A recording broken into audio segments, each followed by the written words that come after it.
Greetings and welcome to Mount Olympus. I am Hercules Invictus, and tonight I'm proud to have my fellow theurgists together for this conversation. We have Brandy Williams, we have Apollonius, and we have Tony Mierzwicki. Greetings, oh fellow theurgists. How have you been? Good. I'm I'm glad. doing good too. Tonight, Brandy, as she often does, she served as our muse, and she gave forth a clarion call to action. So I'm going to pass the scepter over to her, and she's going to explain what we're all doing here and what we're trying to accomplish. Well, it's wonderful to be back together with the group. I've missed a couple of sessions and I've missed you guys. So thank you so much for showing up. And the specific thing that I suggested that we talk about is religious freedom, because I'm personally feeling called to defend religious freedom at this moment. Because, um, whenever a state establishes an official religion in Western culture, my gods are the ones that get suppressed. So I'm a devotee of Athena, and I'm remembering that moment when the Temple of Athena in Athens was closed. It stood on the Acropolis on the hill above Athens for 1,000 years. And then Catholic Christianity became the official religion of Roman Empire, and the Emperor Theodosius issued two edicts to close temples and to stop worshiping pagan gods. And so the Parthenon was closed and the statue of Athena vanished. And that did a really good job of leveling Hellenismos as a religion, and really hadn't recovered until just very recently. That persecution of pagan religion is that entire time, and it is continuing today. So I don't know if you all noticed, but just this month there was a temple to Pan and Zeus that was sanctified in the village of Kalyani, and I hope I'm looking at Hercules to see if I mangled that. Kalyani, um, in Greece. It was the first pagan temple in 1700 years, and the problem with the temple was that the Greek Orthodox Church opposed it. So even though it was built, it had all its permits, the civil authorities moved in and closed the temple. So it's now closed. People can't enter it. And it was sanctified from the outside. There was a ritual that was held in front of the temple. So it's not just like a historical moment, it's also the present moment. But it's not just the temples and worshiping gods that are targeted.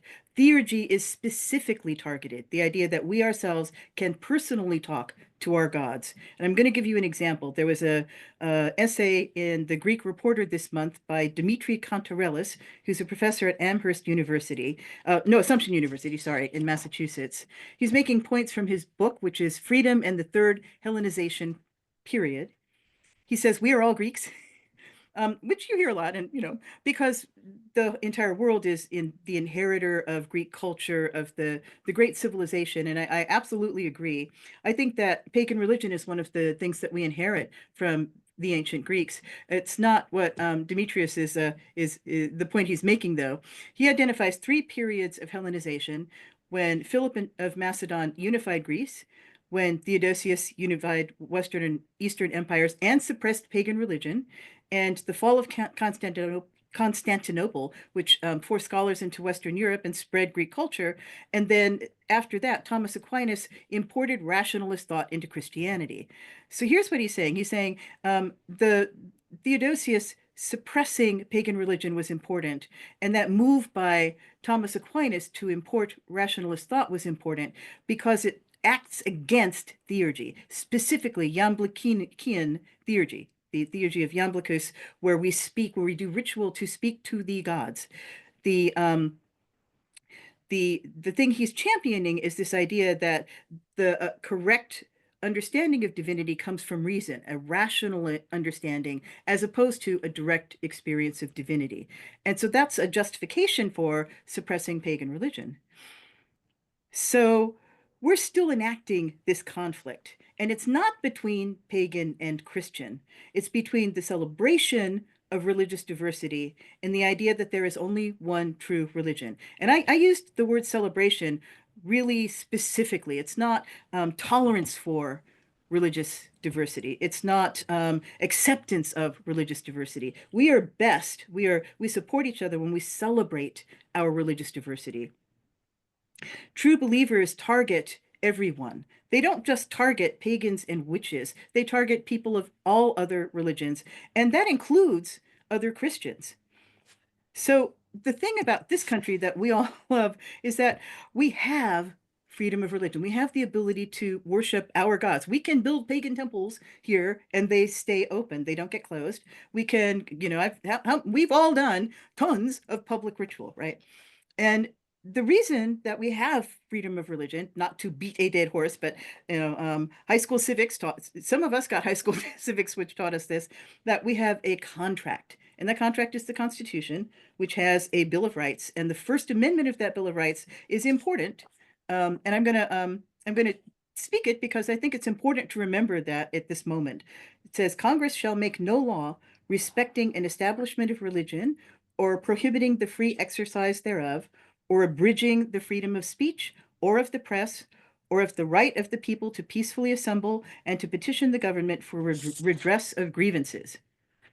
So that's our contract, that's our promise. And the rule of law protects this. So we have a judiciary which will step forward and say, hey, you're violating the First Amendment, don't do that. And that's what's under attack right at this moment. The rule of law is under huge attack. The administration of this country, and I say the administration, I know that Donald Trump is president, and he's sort of at the head of that, but it's really a coalition of people, and it's a specific kind of ideology, right? The administration in charge of this country is attacking the rule of law at this moment.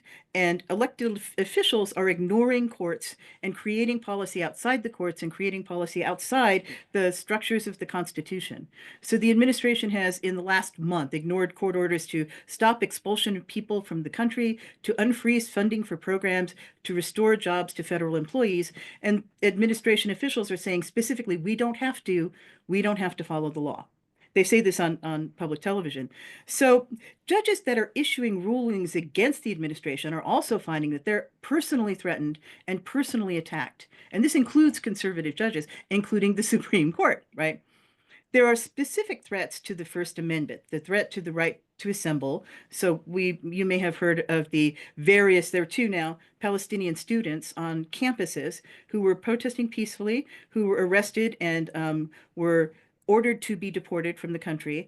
And the reasoning was that they were supporting Palestine, so it was a terrorist activity, which is a classic example of doublespeak, actually. The 1984 idea that you say war is peace, you keep saying something is its opposite until people believe it. So protest is anti-terrorist activity. There's also a threat to the freedom of religion.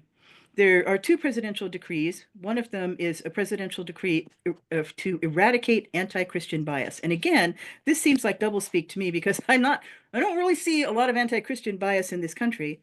It's alarming in and of itself. What activities will be labeled anti-Christian? And there's one example in the decree itself. The decree says the Biden administration sought to force Christians to affirm radical transgender ideology against their faith. So it's anti-Christian to force people to ask people to accept other people as they are. There's also a specific action. There were Christians who blockaded abortion offices by linking hands and by physically chaining up these offices, physically preventing access. This is against the law. They were arrested and convicted, and President Trump pardoned them. He characterized these things as a peaceful protest. It's a doublespeak thing again, right? This is it's a terrorist protest if a Palestinian student is doing it. It's a peaceful protest if somebody you agree with is engaged in a violent activity. So the administration is deciding what is a peaceful protest. And there's a third thing. The White House has established a faith office. Now, this is not the first administration to establish a faith office. George W. Bush established the first faith office in 2000. And evangelical Christians helped to re-elect him. Every president since has renamed that office but maintained it. So it's been 25 years now. That caught me by surprise. Yeah, and and it's like the thin edge of the wedge of the separation of church and state. There's a White House, faith office, ostensibly to help people protect the freedom of religion. Um, the issue with the current White House faith office is that it's being led by a woman named Paula White Cain, who is a leading proponent of the evangelical Seven Mountains Mandate. So now I'm going to explain kind of what the Seven Mountains Mandate is. It's the latest version of the Christian dominionist movement that seeks to establish an official religion. And spoiler alert, it would be theirs. It's based on Revelations, this idea that there are seven mountains, and it makes a literal reading of the book of, oh, sorry. So the book of Revelations is a book in the Bible, book of, I'm not saying it right, book of St. John, something like that. And it is an eschatological text. It talks about the end times. This is what's going to happen when Christ returns to the earth. And there's a bunch of like visionary things that happen. But there are these seven mountains. And so the seven mountain mandate that Christian dominionists have articulated identifies those mountains as cultural artifacts. So the mountains are family, religion, education, media, entertainment, business, and government. And the mandate is to take dominion over and conquer these realms, establish the kingdom of God on earth, and bring the end times. It sounds a little crazy to us, but it is actually a serious movement. And you can, stick it in your web browser and go listen to these folks talking about this in their own words. The mandate, the most dangerous thing about this mandate is that it takes precedent over civil law. There's an idea of appeal to heaven. You say, the heaven is telling us what to do, and that trumps that takes precedence over any civil law. So that's the fundamental challenge to the rule of law. And there are members of Congress that are flying a flag called the Appeal to Heaven flag outside their offices to signal that they adhere to this ideology. So I'm going to point you to Oberon Zell. Oberon Zell has issued a call to pagans, witches, magicians, and theurgists to come together and talk about how we're going to face these challenges. He's got a blog post called Evangelical Christianity and the Seven Mountains Mandate. So you can put that in your web browser and go find it. He points out that these are the people, the Seven Mountains people are the people who take literally the injunction, thou shalt not suffer a witch to live. Their targets are immigrants and LGBTQ people to start with. He says, however, so far we haven't been targeted because we are undoubtedly on the list because ultimately their greatest hatred is pagans and witches. I mean, we're going to be in the crosshairs at some point. Oberon quotes Martin Niemöller, who was a Lutheran pastor in the German resistance. He was arrested, sent to the death camps. He was survived and liberated from Dachau, and he served as a president of the World Council of Churches.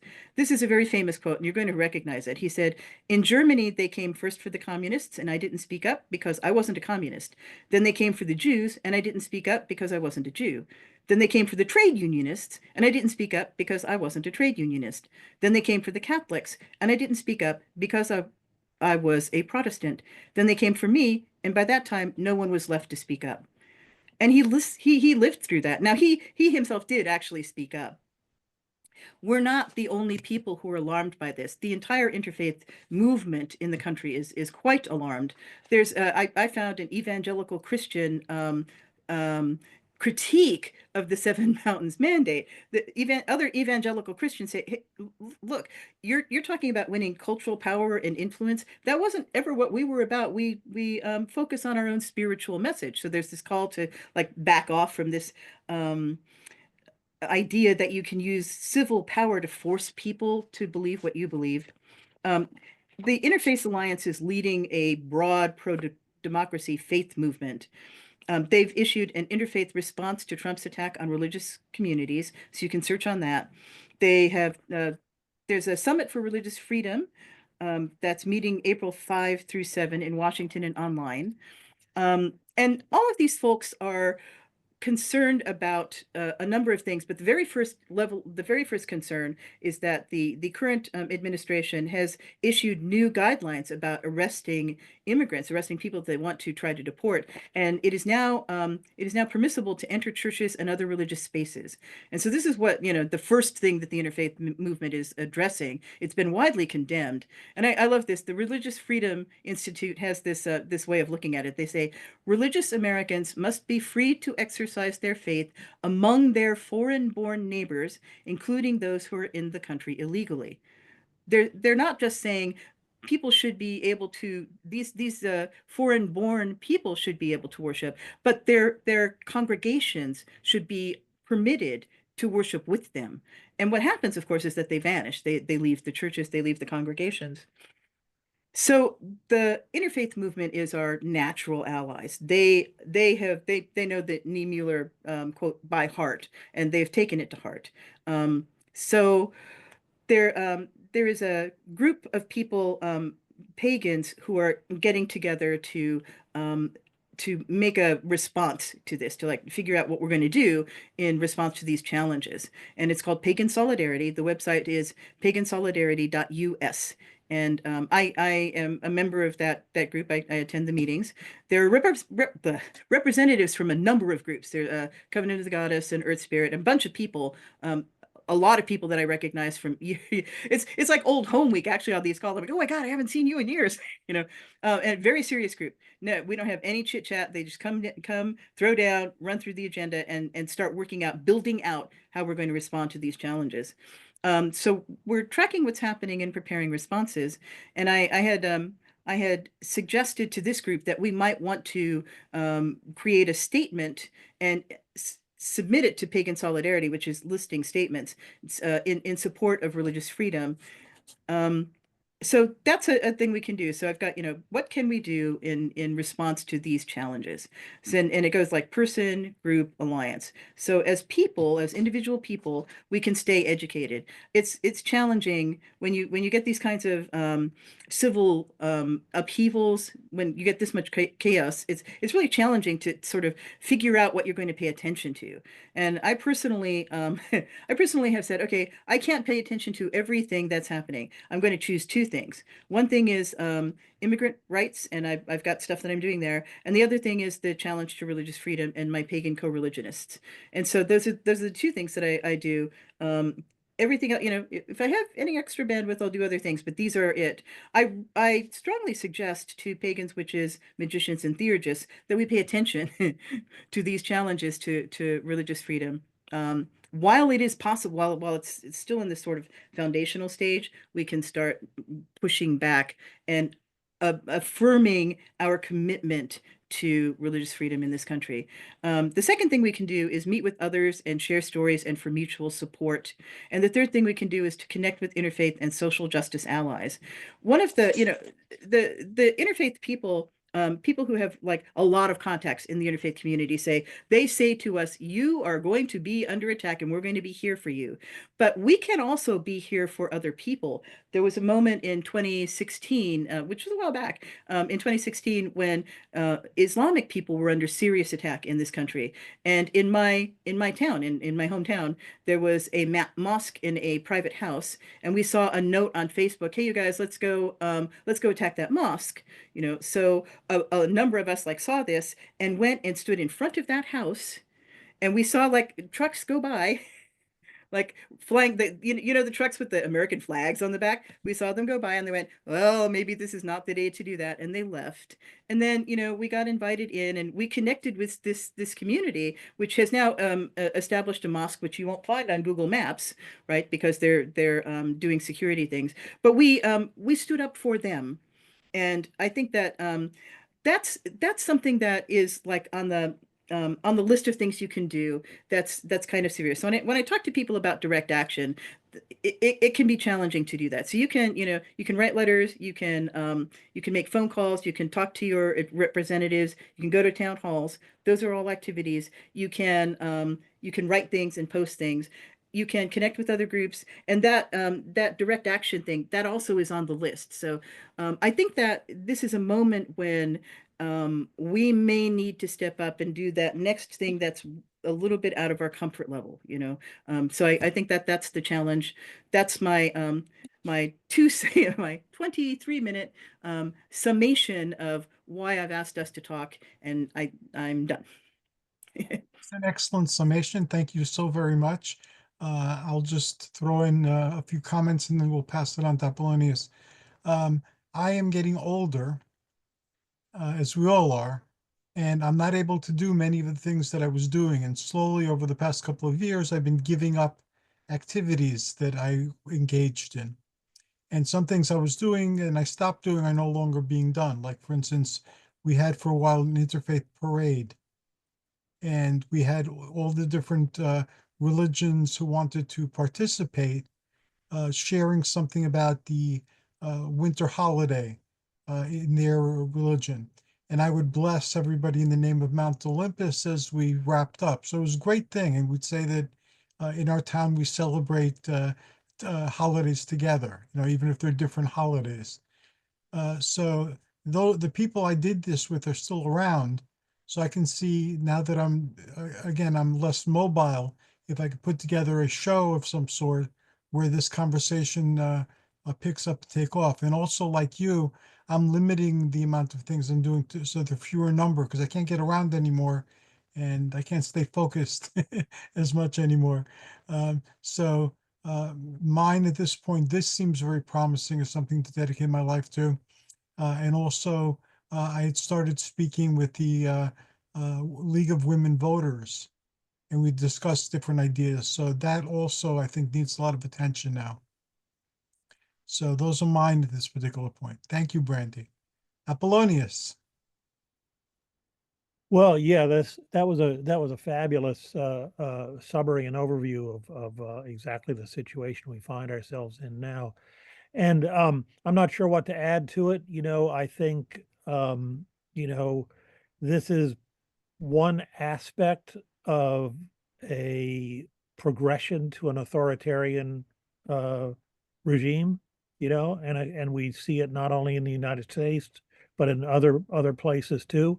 We're maybe a little bit further along. Some others are ahead of us, places like Hungary, Turkey, maybe, so forth. But and the religious aspect is just one aspect of that overall authoritarian movement. Um, you've got one person in charge nominally, or in effect, because everyone else that's decided to just go along 100% with that one person, and that in the way that authoritarianism works is to ensure uniformity, homogeneity, um, and especially uniformity and homogeneity that in some way supports an authoritarian mindset. And, frankly, a lot of religions do this. They're authoritarian. They've got a spiritual leader, even if it's not for the whole church, like with the case of the Pope, it may be for particular factions. Uh, and they've got a holy book, which is taken as being the word of God, literally, and interpreted in a very sort of literalistic fashion. So we're really fighting against an overall authoritarian mindset. And so anyone that deviates from whatever becomes the authorized way of being in all respects, way of being in all respects, way of being a human being, male or female, way of being spiritually, religion, way of being politically, all of these things.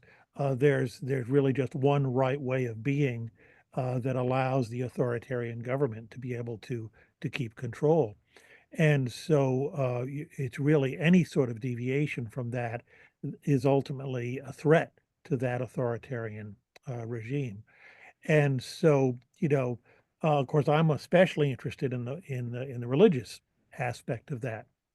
Um, but any sort of non-mainstream sort of group or um, um, kind of association or anything is potentially under threat. But as we've seen already, there have been attacks on mainstream religions too.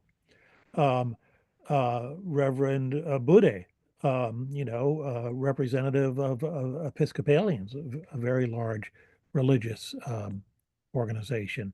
And the Pope has been criticized.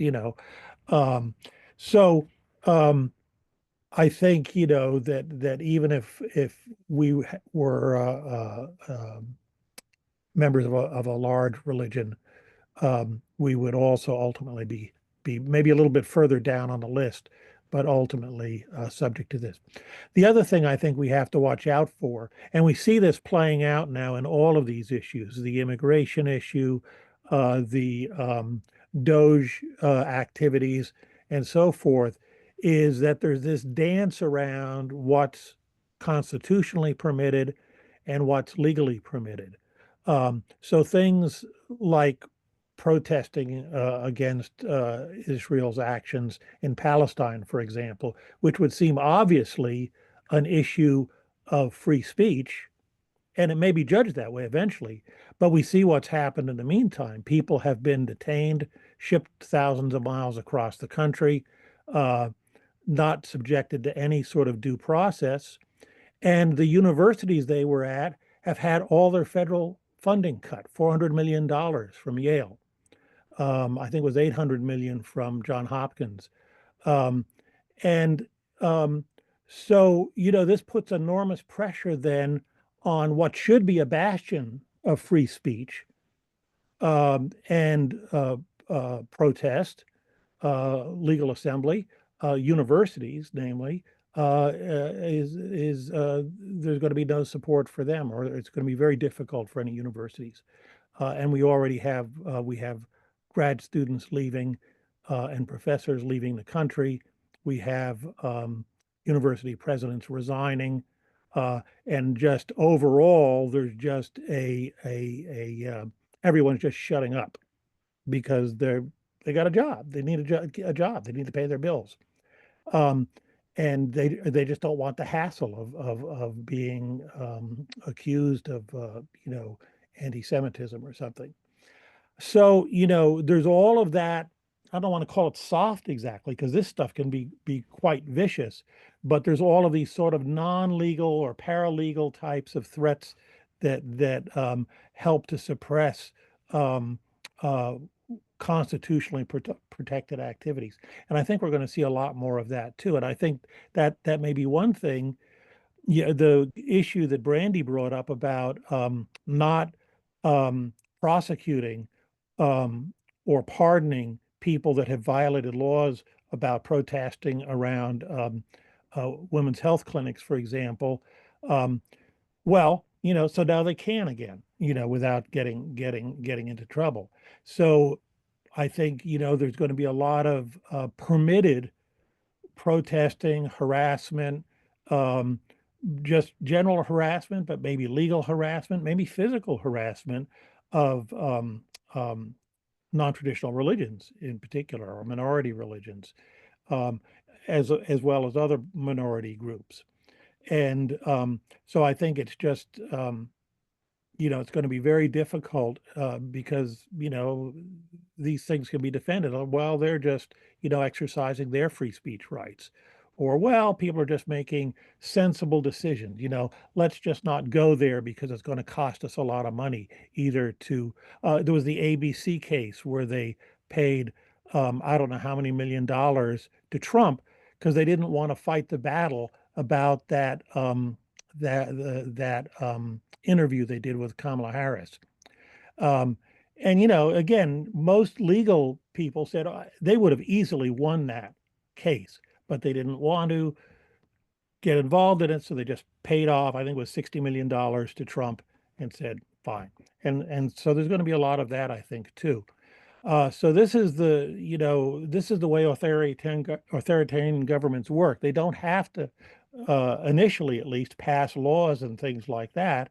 They just can exert pressure in all sorts of other ways. Especially we've got kind of an oligarchical authoritarian government, and so there's a lot of financial pressure there that can be brought to bear too. We've seen this with companies retracting all of their DEI policies.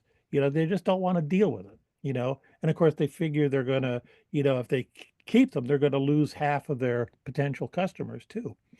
So they're just making smart business decisions that then are going along with what the leader wants. So this, I think we have to be aware of all of these different levels of threat, however you want to describe it. There's, possible legal threats.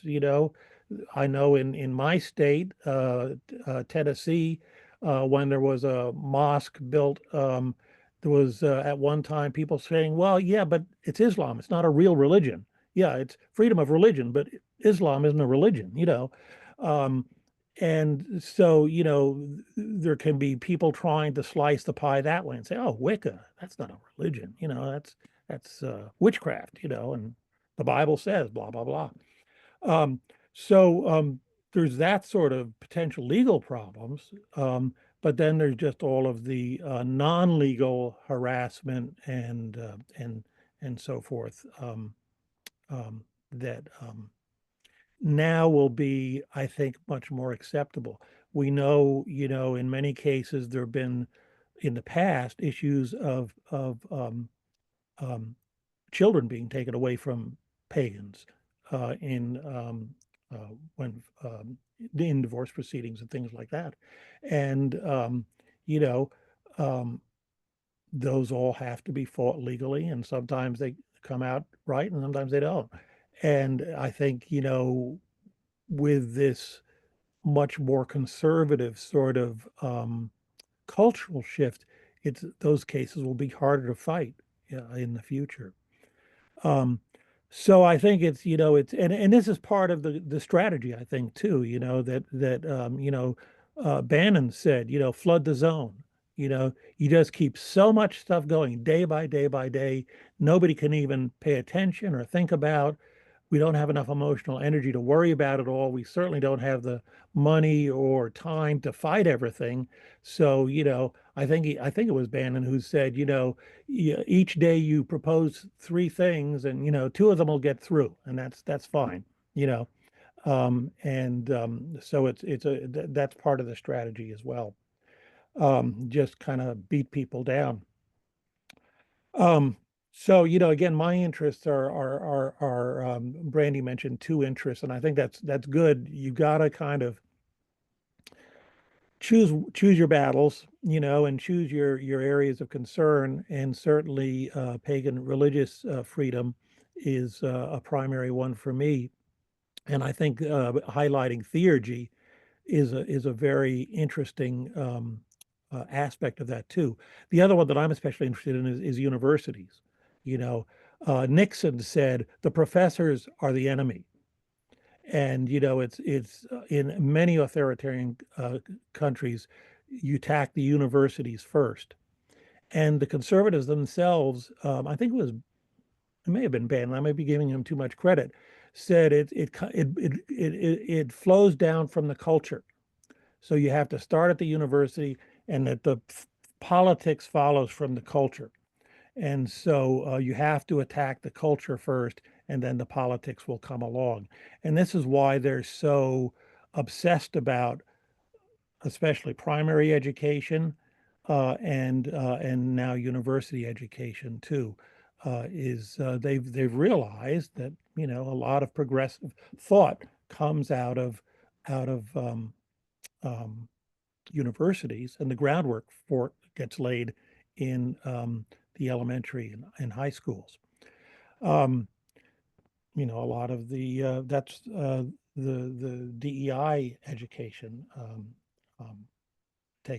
took place there, not anymore.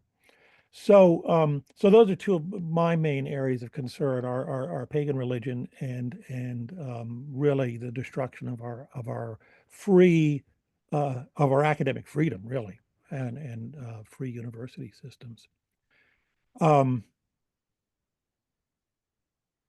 So I'm trying to think if there's anything else I should say about this. I think pagan solidarity that Brandy mentioned is really good. The website is still under construction.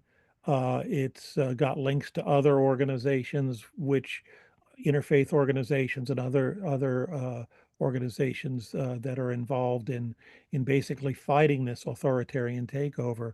And I think that's very valuable, and that website will continue to develop and have some good links.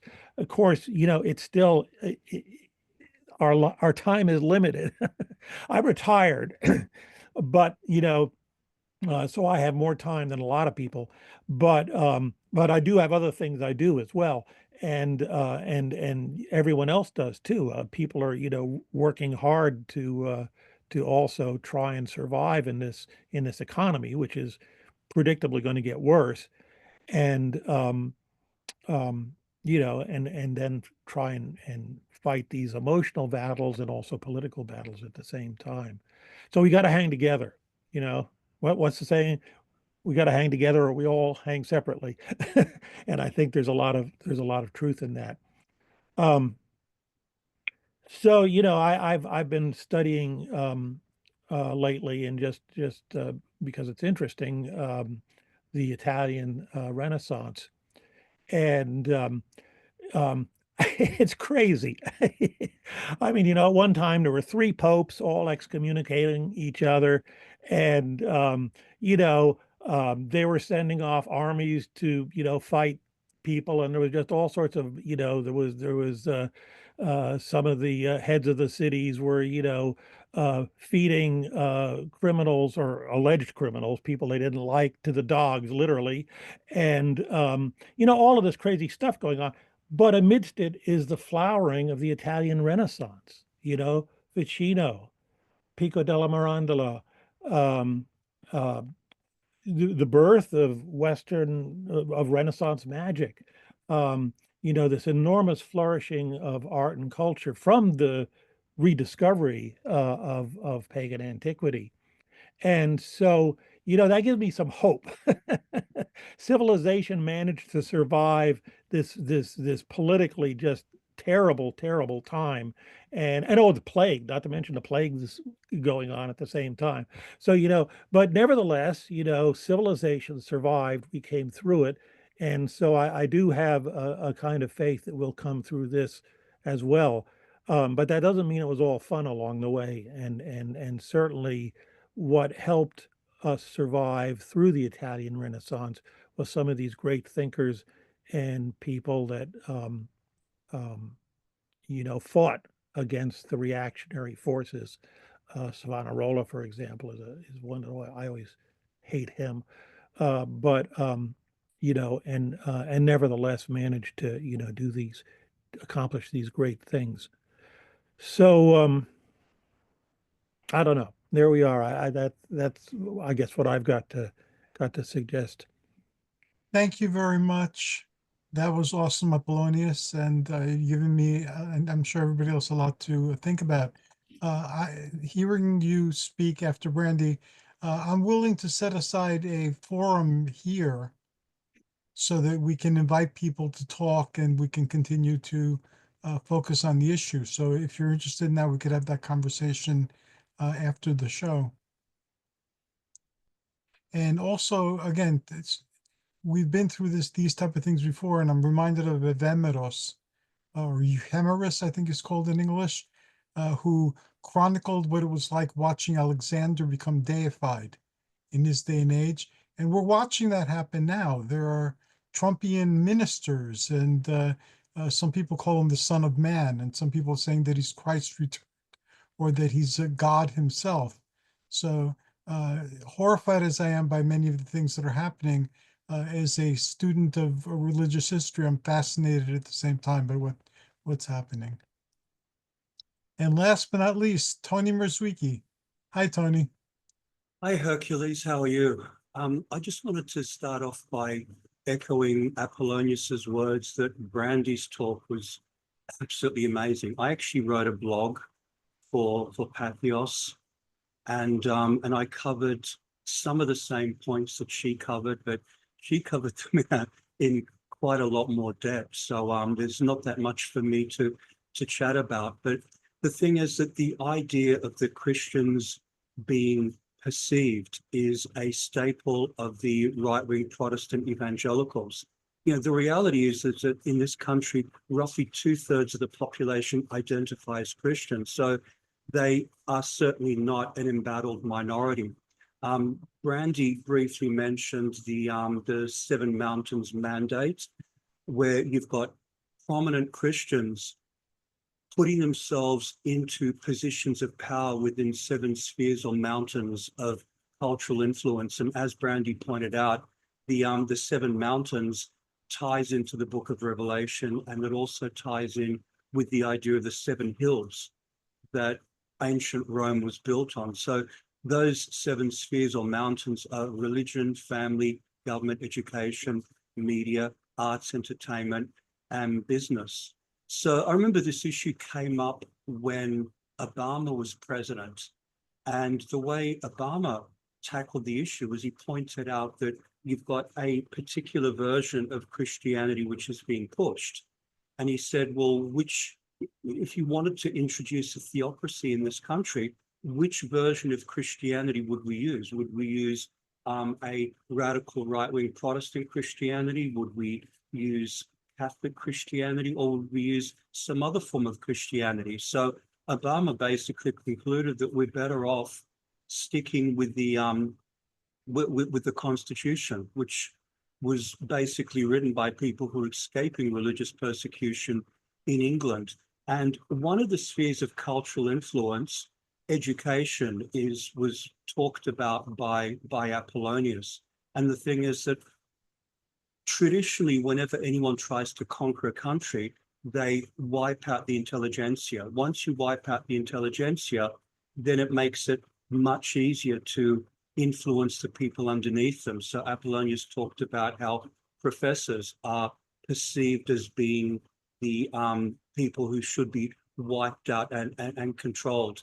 And I particularly like the Pagan Solidarity Group, which has popped up. So they're representing us as pagans. But the reality is that President Trump's force, his task force, isn't just attacking us. Brandy pointed out it's attacking Jews, Muslims, Buddhists, Hindus, and all other religions. But one thing that really puzzles me is that J.D. Vance's wife, Usha Vance, is actually a devout Hindu. She's the daughter of two Hindu professors. So a mandate like this would actually be targeting her and her family as well. So we may actually have an ally in Usha Vance. The other thing which I touched on in my blog was that religious freedom is guaranteed by the First Amendment, but it's also, the United Nations also state that freedom of religion is a basic human right. And I was just going to read out Article 18.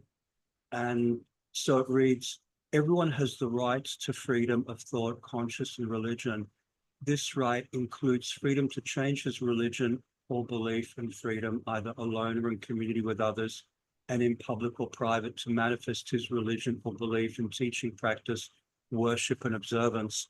And I mean, I think this is a very important issue for us, because I don't really want to go back into my broom closet. I enjoy being out of my broom closet and being very open with what I'm doing. So I think that whatever action we decide to take as a result of our meeting today, and Hercules, you proposed future meetings, I think is definitely a step in the right direction. And also, as you pointed out, our allies in this are representatives of other religions within the interfaith community, because this is an attack of all of us. We should all have the right to worship as we please.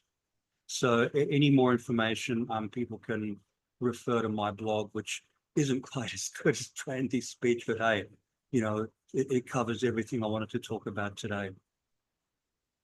I'm sure your blog is awesome as well, Tony. If you can send me a link, I'll add it under the description of this episode. For sure. YouTube. So it looks like we have our work cut out for us. I'm Greek, as you know, and during our first generation here as immigrants, we were considered brown people. and the Klan came after Greeks as well as Italians, and Greek organizations like a HEPA rose to fight the Klan and so forth. And now I guess we're considered white because we're not the target of these hate groups anymore. But I grew up in the shadow of the Statue of Liberty in New York City. And the poem on the Statue of Liberty, welcoming all people who are disenfranchised and lost to come to these shores. And also, I went to Greek parochial school. In Greek parochial school, they taught us in history class that America was a place where people went to flee religious prosecution in their own lands. And we learned the mythology of, all the different wars happening in Europe that led to people coming here and people being sent here as indentured servants and so forth, and so on. So it seems to someone of my generation a betrayal, because the mythology we grew up with, and I had civics classes too back in the day, it's kind of betraying what this nation is all about, and wondering if you've devoted your life to believing in a lie, which leads to a lot of soul searching. But this is definitely worth fighting for. And I found that, like, for instance, I have classes in my home now mostly, and some people are staunch Republicans and, strong believers in the ideology of the Republicans. And I just have everybody agree to disagree on that topic. And let's focus on what we're talking about in the class, which is mostly a lot of Gnostic and theosophical and theurgical topics. And I find that people are people on that level. I know the tendency now is, and I can understand, is to be angry at people who believe a certain thing. But if we're trying to foster understanding and communication, we can't fall into the same trap that they've fallen into in regards to us. And I find also, since I've been published in all these anthologies, and I've been trying to put a lot of Hellenic flavoring in the topics I've been writing about that I guess are paranormal type of topics, that people ask me questions, and when I'm invited on other people's shows, they have a lot of curiosity towards my understanding of Olympian spirituality, and that comes out, and I believe that that makes it less scary to people who might be turned off by the word witch or pagan or so forth. When I lived in Pennsylvania, because I've always been very out with my spirituality, people would ask me if I'm a pagan or heathen, and I would tell them, now that I live in Pennsylvania, I am. And they would look at me and I'd say, the words basically mean a country dweller, a hick. So now that I live in the mountains forest of Pennsylvania, I fall under that category. So yes, while I'm here, that's what I am. When I'm not here, when I'm in more urban areas, I don't know if those words can best describe what I feel or think. But I think that part of our responsibility, in addition to fighting this, is to educate people and to join them in the common quest of seeking to understand more about themselves and the divinity we all share and that we share with our planet, uh, and like focus on the commonalities rather than the differences. So I'm willing to make that my second thing, and it sounds like everybody else is willing to do that as well. Um, how would, what else would you recommend? I threw out what I think we should do. Everyone's thrown out actions that they're taking. How do you think we can collectively work together beyond having an episode where we talk about it on a continual basis? And I guess we'll start with Brandy again. So you mean this group? So there was the idea that we might want to write a statement. There are a number of people who meet with us. Actually, we need a name for ourselves. Is what we need. I think of us as the Llewellyn Theurgists, but that's not a great name. And Hercules thinks of us as being, Olympians. But it would be nice to like figure out a name for ourselves. But certainly, the first thing we can do is to connect with the people who weren't able to join us today, and then we're working toward writing a statement that we could all sign and then submit to Pagan Solidarity and socialize in our own channels, right? So I think that that's the first set of things. And I think, yeah, absolutely, we should continue to have these conversations.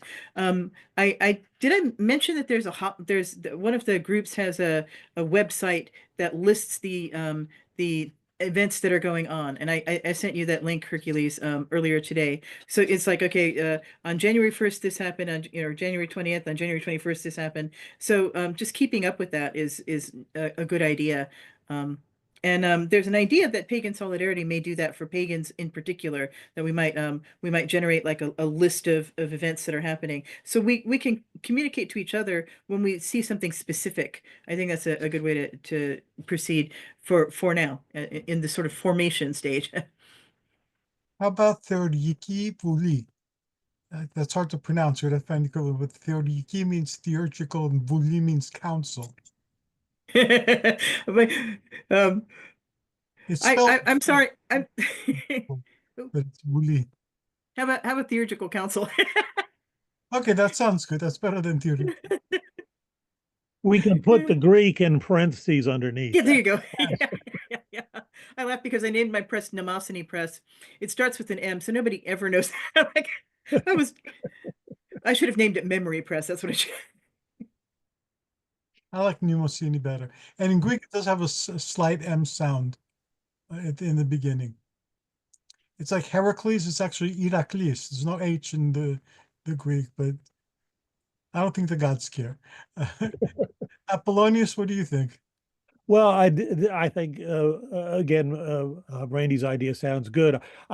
Had one thing I was thinking though, that Brandy also mentioned that theurgy especially is perhaps under attack, and that I mean, one of the things that pagans have often prided themselves on is we don't typically have a holy book or a sacred scriptures in the same sense that the mainstream religions do, and so in some sense we're not bound by the sort of literalist and often kind of misguided readings of it.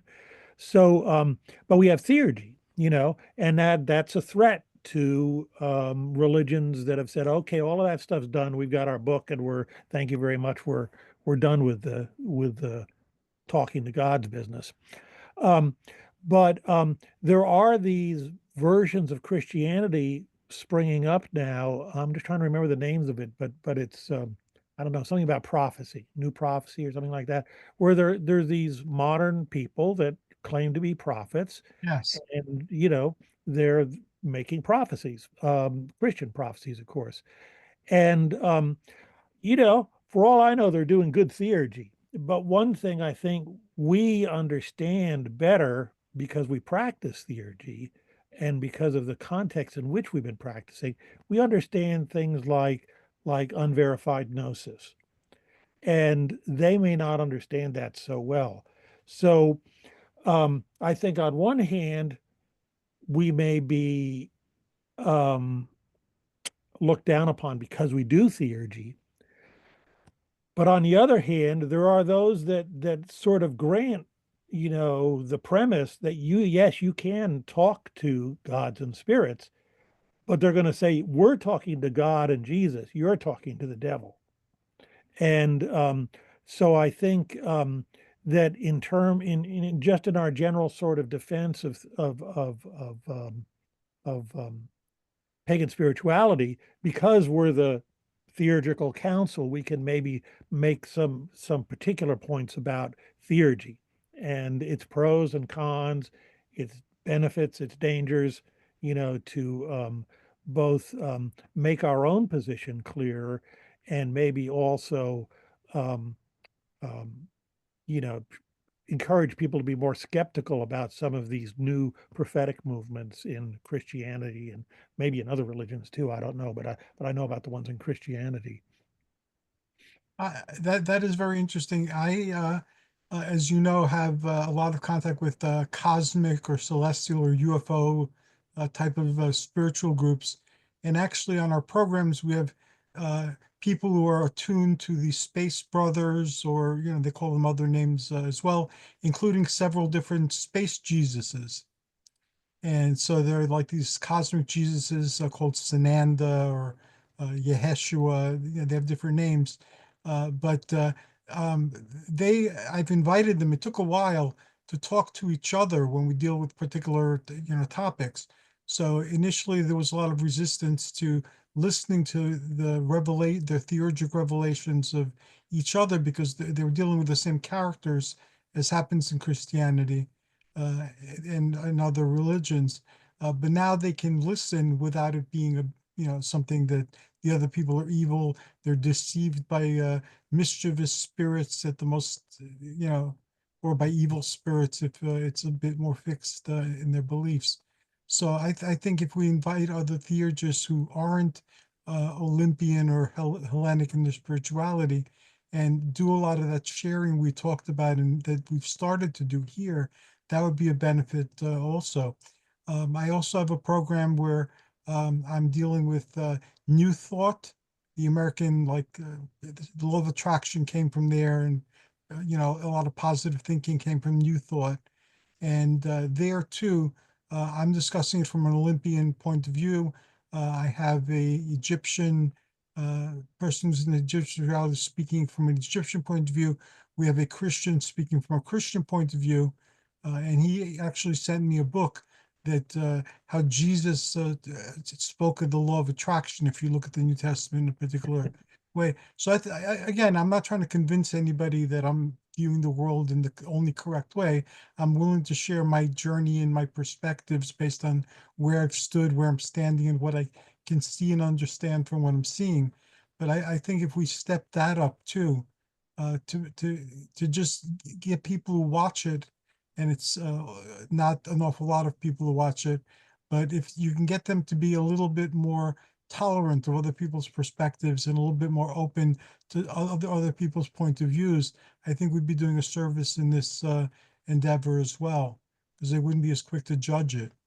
Yeah, you're advocating diversity, equity, and inclusion. Yes. And some people suggested that that's why I'm no longer on Facebook, because you've no idea state that I did that continuously, and I'm no longer there. Tony, what do you think? Gosh, I agree with both Brandy and with Apollonius. I like Brandy's idea of us coming up with some sort of joint statement. I think that our group of 7 has had our profile elevated by this anthology, which is coming out shortly. So that elevates our profile and makes our words more powerful than they would be otherwise. And if we can invite other peers to come along with us, that'd be a wonderful thing. I also like what Apollonius had to say about UPGs. We probably have a better understanding of UPGs than most other people. And while he was talking, I kept thinking about previous years when various candidates would be running for president, and many of them were saying that they got tapped on the shoulder by Jesus and told to run for president. And none of them actually ever won. So again, the proof of the pudding's in the eating. And you also wanted to come up with a name. I'm like my superhero movies. We could be the Theurgic Avengers. All right. And you don't have to take that seriously. It was just sort of an idea I came up with. But we've just about run out of time, I think. I believe so. After you finished expressing your thoughts, I'm going to go around and ask people to share their contact information or utter any last words they'd like to utter for today. And I will start with you since you're almost there. Are you finished sharing what you needed to share? Yeah, pretty well. So the best way to contact me is through Facebook, either my personal page or my author page. And I also have a blog called Holistic Spirituality, which I write for Patheos. And my latest blog is actually about this very issue that we were discussing today. They're probably the best ways to contact me. Thank you so very much, Tony. Apollonius? Oh, thank you. Yes, I'm on Facebook as John Opsopeus. I've also got a website too, actually, opsopeus.com, opsopaus.com, and wisdomofhypatia.com. And you can find out about my books and other stuff there, and also email me through those websites. Thank you so very much for everything. You're always an inspiration. All of you are. And last but not least, we go to Brandy, our muse. Brandy Williams author is sort of my social media handle. So on Facebook, brandywilliamsauthor.com. I do have a Pathos blog, a Star and Snake, and I was going to think about trying to put what I presented here in a blog post, but hey, Tony's already done that, so I might just go, hey, go read Tony's blog. Brandy, I think you actually had a bit more information than I did on certain topics. I kind of came up with little summaries. Your explanation was a little bit fuller than mine. Yeah, there's room for 2 blogs. You should write yours as well. And Hercules can link to both of them. There you go. I'd be honored to. Yeah. Thank you, Hercules, for bringing us together all these years, and this is a particularly good moment to do it. Thank you all. I'm greatly honored to be here, and I'm glad that I'm able to do this. Be well, everybody. I wish you success in all your endeavors, and let's communicate in the thread we're communicating in past this, and let's take massive action.